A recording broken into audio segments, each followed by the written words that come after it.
Mga kasandok, welcome to Lutong Nurses Special Episode, and today papasyal tayo sa isa sa mga sikat na winery sa Temecula dito sa California. Ito ay ang Akash Winery and Vineyard. From our place, mga 80 miles pa ang biyahe depende sa traffic at sa dadaan ng ruta, it'll take almost 2 hours bago marating ito. When driving on Interstate 15 papunta o paalis ng San Diego, madadaanan itong mahabang bridge na ito. Ito ay ang Lilac Road Bridge. Isa ito sa mga recognizable bridge here in San Diego na may habang 700 feet at nakasuspend ng 150 feet sa Interstate 15 freeway.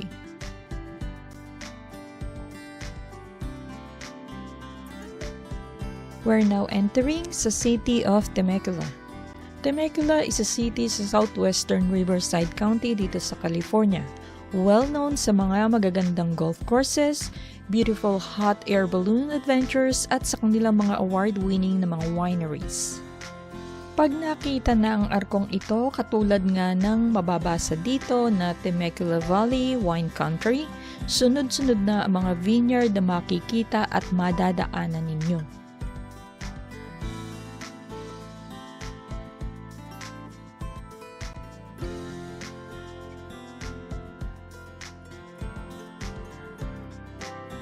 Nandito na tayo!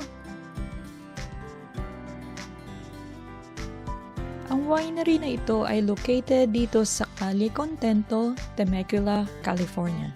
Sa dinami-dami ng mga wineries dito, ito ang aming napili, ang Akash Winery, dahil pwede naming isama ang aming fur baby na si Crouton. Hello mga kasandok! Nandito tayo ngayon sa Akash Winery to learn something about wines, of course. Now, let's do 360.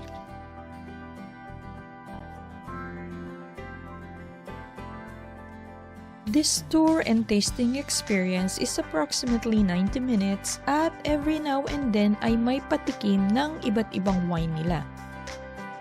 You have to reserve ahead of time for the tour para malaman nila kung ilan ang wine na kanilang ipe-prepare.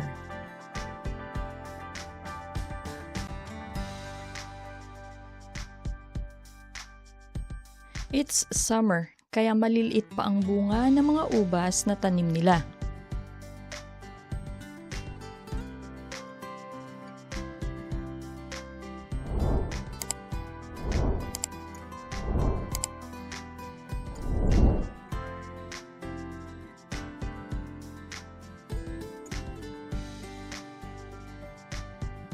And here we are sa harap ng Sky Lounge kung saan mag-i-start ang ating tour at wine tasting with Dana, ang kanilang certified wine educator and tour guide. You meaning you, him, and the dog? Yeah. And you're all family? Yes. Awesome. Welcome. My name's Dana, in case you didn't hear her. So I'm going to take you guys around the property today. And we're gonna try, so officially on my tasting menu for the tour, we have about 6 different wines that we're gonna try, but you're obviously getting a head start here, so, and you never know if there will be something in the back that we can try from the tank or something like that, so, is everybody in like decent walking shoes? Yeah. Okay, we're not going on a hike or anything, we're just gonna check out the vineyard since it is just beginning to grow. So this is our 2025 Riesling. It's not a sweet Riesling at all. It's actually quite dry, but we harvested the grapes right here in Temecula, and it gets really hot here, as you probably know. So it's a little difficult to make a good Riesling here. They generally prefer a cooler, milder climate. But we pick a little bit early so you can get higher acidity, so it's still really refreshing. But I think it's well balanced. It's delicious. Easy thing to start with. Cheers! Happy birthday! Happy birthday! Hindi masyado matapang. Okay lang sa'yo, mami. Yeah, that was good. I love Riesling. While waiting for the other group na kasama sa aming tour, inikot muna namin ang kanilang lounge. Aside from guided tour and tasting, meron din silang seated guided tasting kung saan nakaupo ka lang sa bar while enjoying a seated hosted tasting ng kanilang wine with their wine educator.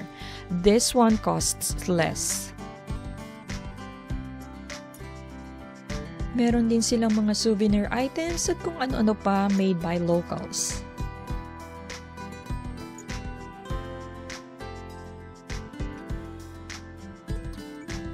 And you can also try their caviar and wine for extra charge.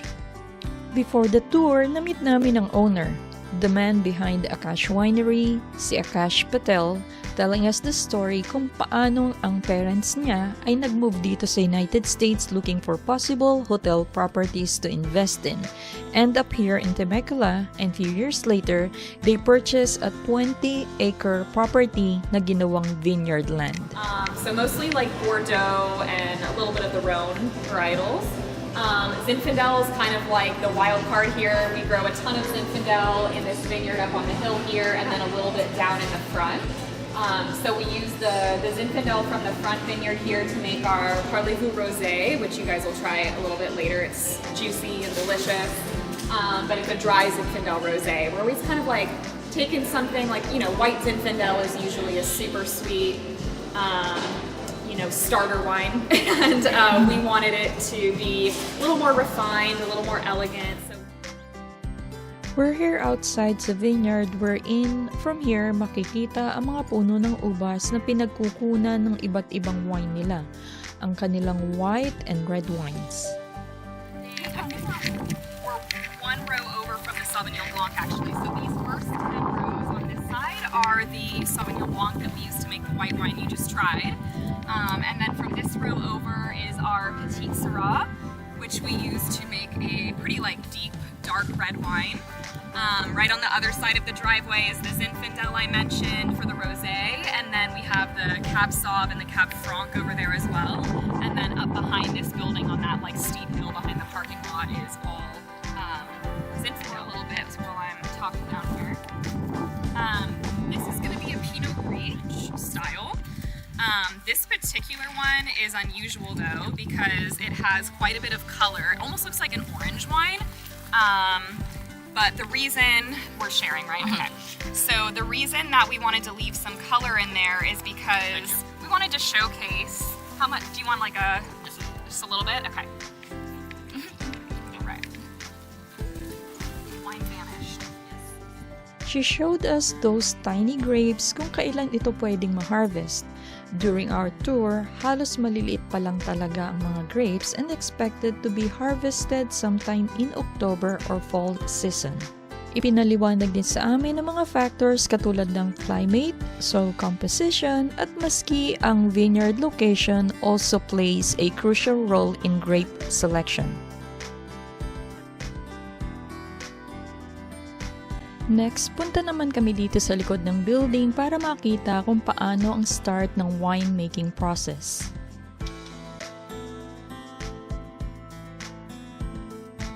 Once na-harvest na ang mga grapes, dadalhin na ito dito. Dana showed us yung mga machine na nagpe-press ng mga naani ng mga grapes to start the process of making wine. Ang mga machine na ito ang nagpe-press at nagse-separate ng juice at balat ng mga grapes. At magkaiba ang process ng paggawa ng white at red wine. Traditionally, the old school of making wines ay yung food stomping na tinatawag para mapisa ang mga grapes na hindi makakrack ang mga buto nito dahil maaaring magdulot ito ng medyo mapait na lasa. On to the next step. Dito sa temperature-controlled room na ito, iniimbak ang kanilang mga alak. Barrels and barrels ang mga naka-line up at nakastack at nandito na rin ang kanilang fermentation tanks. Sa fermentation process, ang mga pressed grapes ay nilalagyan ng yeast to turn the sugar into alcohol.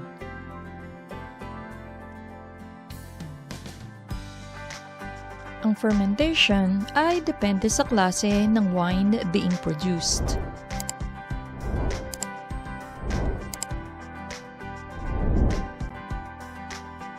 After fermentation, ang mga wine na ito ay ini-store, pinifilter at pina-properly aged sa mga temperature-controlled tanks.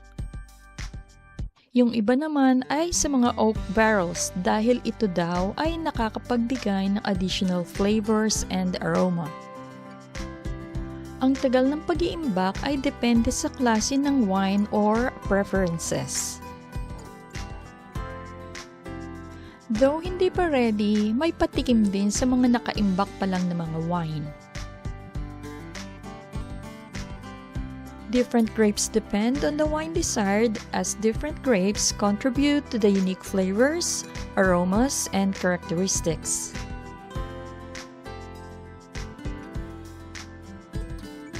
Finally, the last one to try.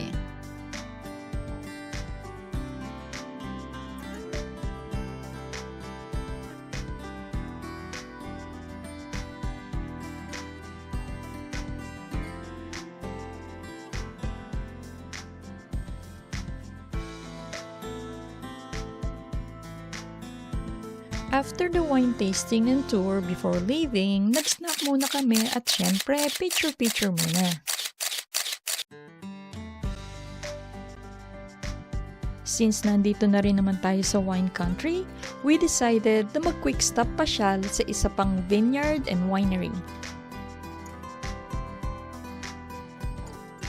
Pinasyalan namin at inikutan itong isang winery called Vitaliano Vineyard and Winery, which is less than 5 miles away from Akash Winery.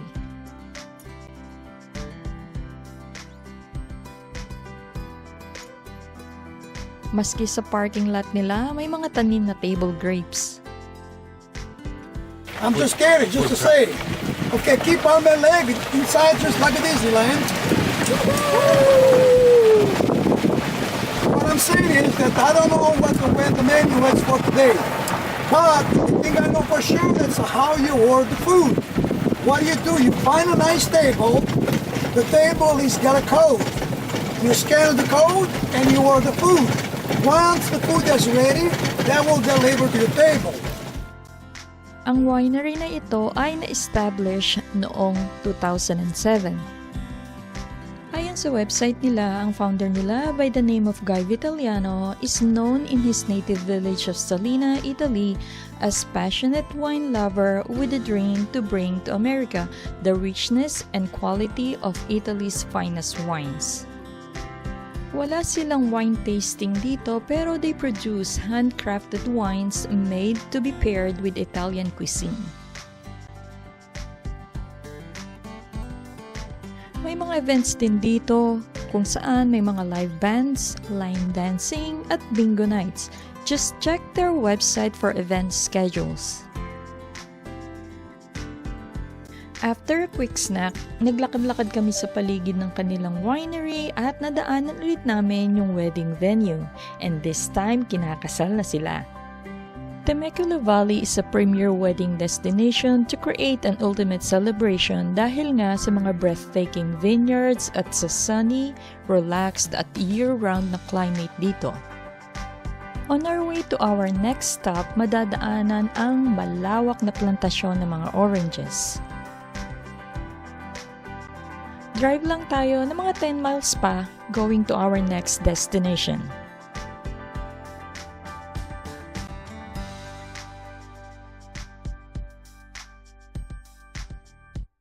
Nandito na tayo sa ating huling stop, ang Old Town Temecula, which is established in 1859. Located ito an hour from San Diego and 90 minutes from Los Angeles. Maraming bumibisita dito to experience local cuisine, wine tour and tasting, hiking, hot air ballooning, golf, casino at isa din ito sa mga lugar na itunuturing na great proposal spot.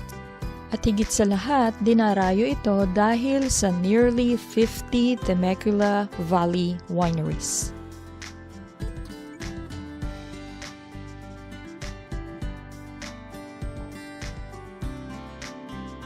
Nandito rin ang kanilang civic center na libre ang parking.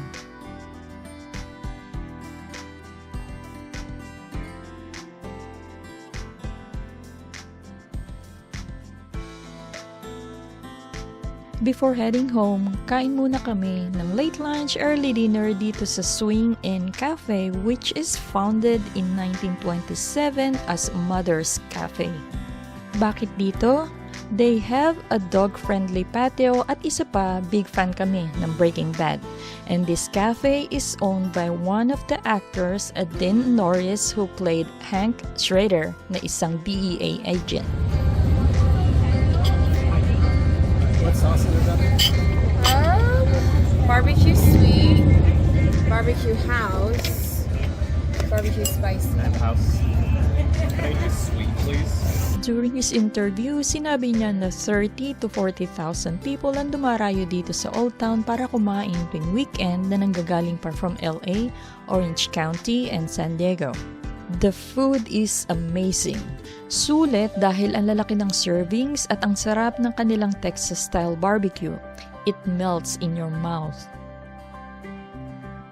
O siya, uwi na! We hope nag-enjoy kayo sa ating pasyal at food trip mga kasandok. If you like this video at ang iba pa naming mga videos, please don't forget to like and subscribe to Lutong Nurses YouTube channel. Follow nyo na rin po kami sa Facebook and Instagram. Hanggang sa susunod nating pasyal mga kasandok. God bless po!